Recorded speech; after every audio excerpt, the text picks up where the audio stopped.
Turn on any cable news network during an Indian election, and the analysis usually revolves around a familiar set of themes: identity politics, emotional appeals, and national security proxy wars.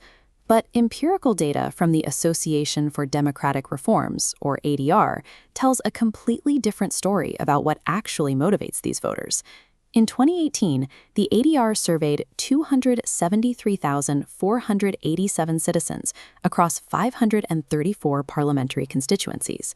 Researchers used a two-stage stratified random sampling method, ensuring representation across demographics, income groups, and regions to build a statistically rigorous baseline. This scale makes it one of the largest voter datasets ever compiled anywhere in the world. A sample size of this magnitude strips away the noise of political commentary, allowing us to accurately measure the actual driving forces behind the world's largest electorate.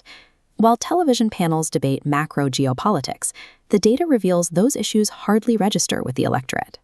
Out of 31 distinct governance issues surveyed, terrorism and strong defense and military sit at the absolute bottom, prioritized by only 3.6% and 3.78% of respondents, respectively. This chart reveals the voters' true priorities. A massive gap exists between geopolitical issues at the bottom and the number one demand: better employment opportunities, prioritized by nearly 47%. Moving down, 34.6% prioritize healthcare, and 30.5% demand drinking water. The median voter evaluates the government strictly on its capacity to deliver human capability development and localized basic services. When citizens are navigating immediate, day-to-day survival concerns, abstract ideological conflicts lose their electoral weight. The Indian voter operates as a rational economic actor, evaluating the state based on tangible returns rather than the ideological battles fought in the media. We can test the durability of this economic pragmatism by dividing the dataset along geographic lines. Specifically, we look at the split between rural and urban respondents. This comparison graph shows rural priorities on one side and urban on the other.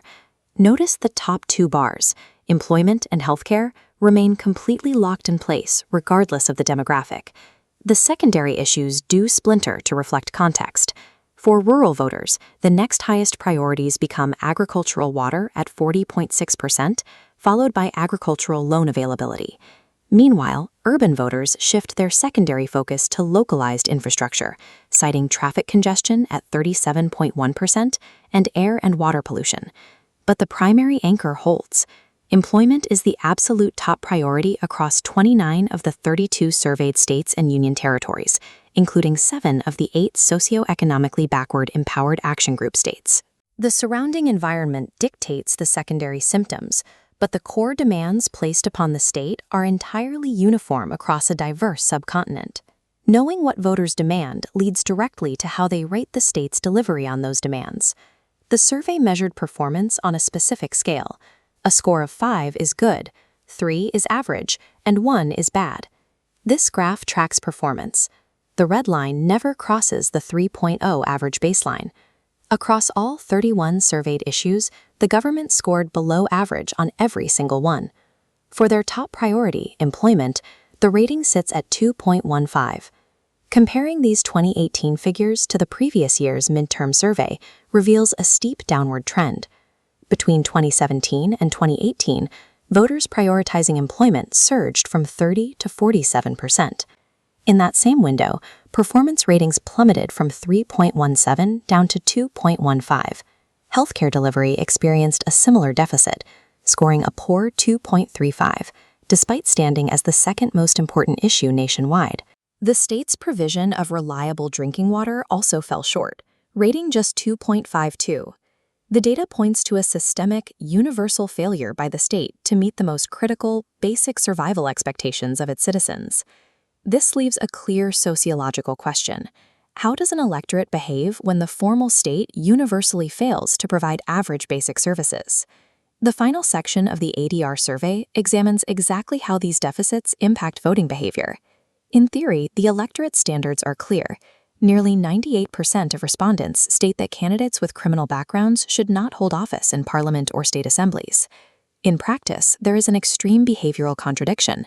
35.89% explicitly admit they are willing to vote for a candidate with a criminal record. This flowchart maps out the primary justification voters give for this compromise.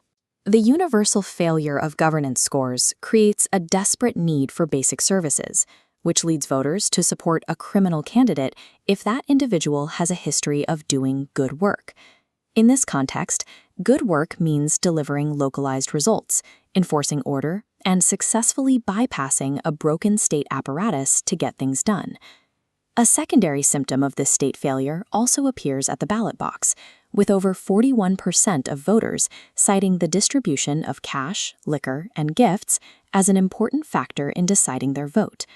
Severe governance deficits directly incentivize electoral clientelism. When the formal state cannot deliver, voters logically choose effective criminality over incompetent governance. The empirical weight of the ADR dataset entirely deconstructs the myth of the emotive in voter. This electorate is not irrational, nor are they easily distracted by geopolitical ideology. They are operating within a harsh landscape of severe, ubiquitous governance deficits, where basic survival is never guaranteed. Under these conditions, voting for local strongmen, accepting cash distributions, and ignoring criminal records are highly rational adaptations to a state failure. Any political analysis that ignores these basic economic realities in favor of narrative punditry misses the actual mechanics of the election. To understand the world's largest democracy, we have to look past the ideological noise and rigorously measure the delivery of basic human survival.